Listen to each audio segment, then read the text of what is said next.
Ressource indispensable à la vie, l'eau que nous utilisons quotidiennement nous est fournie par la nature. Une fois utilisée, cette eau est considérée comme polluée. Elle représente alors un véritable danger pour notre cadre de vie, les systèmes de traitement individuels ou semi-collectifs existants étant peu performants. Il est donc de notre devoir de rendre à la nature ce qu'elle nous a donné, une eau dépolluée et sans risque pour l'environnement. La ville de Papeete l'a bien compris et a entrepris dès 2006 son projet d'assainissement collectif des eaux usées. Une démarche initiée suite à la loi statutaire de 2004 qui transférait cette compétence aux communes et implique une mise en place du service public de l'assainissement avant 2020. Ce sujet est en effet au centre des préoccupations de la commune qui voit un moyen d'éliminer la pollution du centre-ville, de créer de nouveaux débouchés économiques et d'atteindre un meilleur niveau de qualité des eaux de baignade. Inscrit dans le cadre du schéma directeur de l'assainissement collectif des eaux usées, l'ensemble des travaux est planifié sur les 15 ans à venir et évalué à plus de 18 milliards de francs. Pour démontrer la faisabilité de cette opération, des réseaux de collecte autour du marché et la station d'épuration de l'hôtel de ville ont été développés dès 2006. Un investissement de 330 millions de francs sur les fonds propres de la ville qui permet, fin 2014, à 230 abonnés d'être raccordés au service collectif des eaux usées.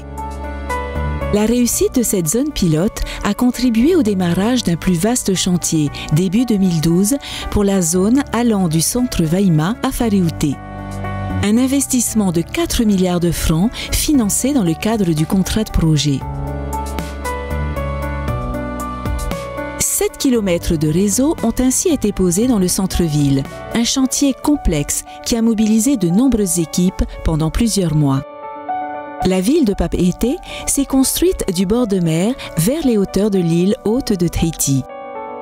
Elle bénéficie d'un vaste réseau de collecte des eaux usées qui s'écoule d'abord gravitairement et de manière naturelle vers le front de mer. Ensuite, un réseau alimenté par des pompes de refoulement prend le relais pour pousser les eaux usées jusqu'à la station d'épuration de la Papeava.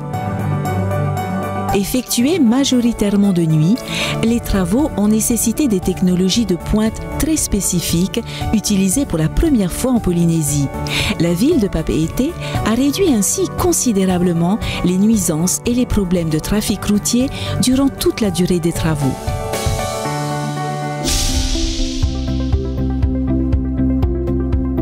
Dans la technique des tranchées à faible largeur, il s'agit de renforcer préalablement le sol par injection d'un béton liquide, puis d'ouvrir une tranchée de très faible largeur.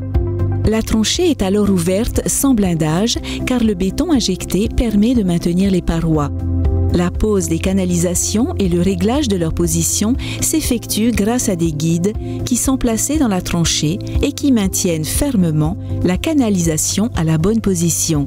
Cette technique est plus sécurisée car les ouvriers n'ont plus à descendre dans la tranchée et est moins contraignante pour établir la circulation. Cette technique a été utilisée pour les réseaux gravitaires peu profonds.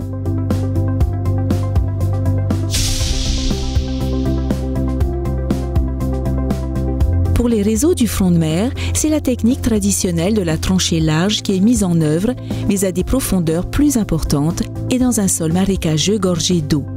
Il est alors indispensable de sécuriser les tranchées afin de protéger les ouvriers travaillant en fond de fouille. Une machine à blinder automatisée a été spécialement importée sur le territoire. Elle permet de mettre en place le blindage de manière autonome jusqu'à 7 mètres de profondeur. C'est le haut de gamme du blindage et surtout une première en Polynésie. Elle garantit une meilleure efficacité, une meilleure étanchéité contre les infiltrations et améliore la sécurité pour les ouvriers. Papeete, ville-centre, compte jusqu'à 100 000 personnes en journée, 4 fois plus que la population recensée. Pour effectuer ces travaux, il semblait impensable d'interrompre la circulation, notamment sur les voies principales.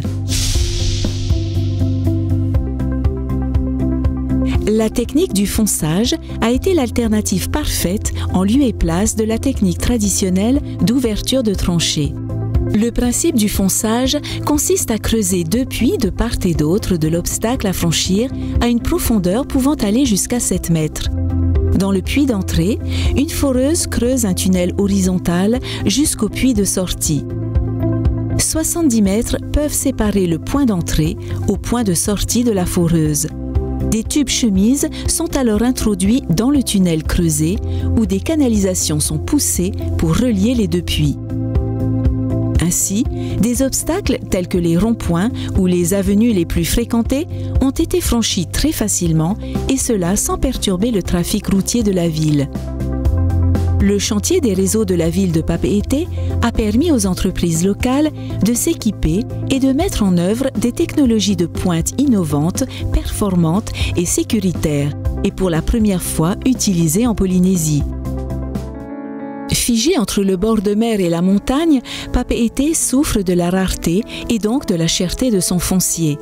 À 100 000 francs le mètre carré, soit près de 800 € le mètre carré, trouver un terrain relevait du casse-tête chinois. En partenariat avec le port autonome, la mise à disposition d'une parcelle exiguë de 8000 m² sur le remblai de la Papeava s'est révélée être l'unique solution envisageable. Ce choix a imposé la construction d'une station d'épuration biologique hyper compacte. Sur ce même terrain, les capacités de la station pourront être quadruplées dans les prochaines décennies.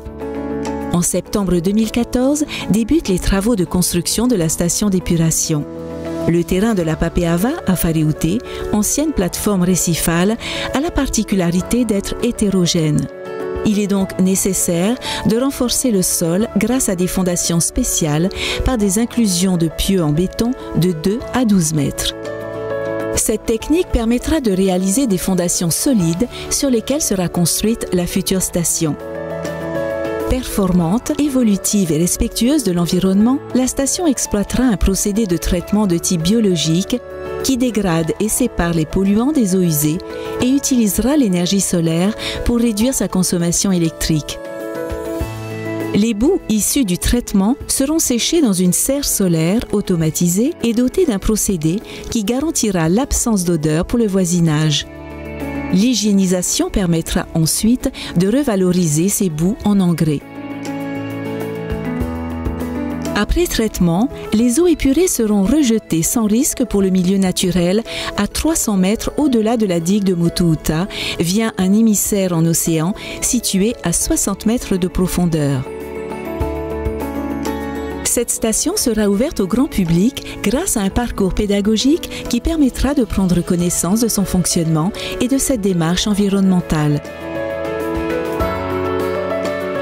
Une prochaine phase est actuellement à l'étude en collaboration avec le Fonds européen de développement à hauteur de 2 milliards de francs pour étendre les réseaux entre le centre Waima et le quartier Paofei.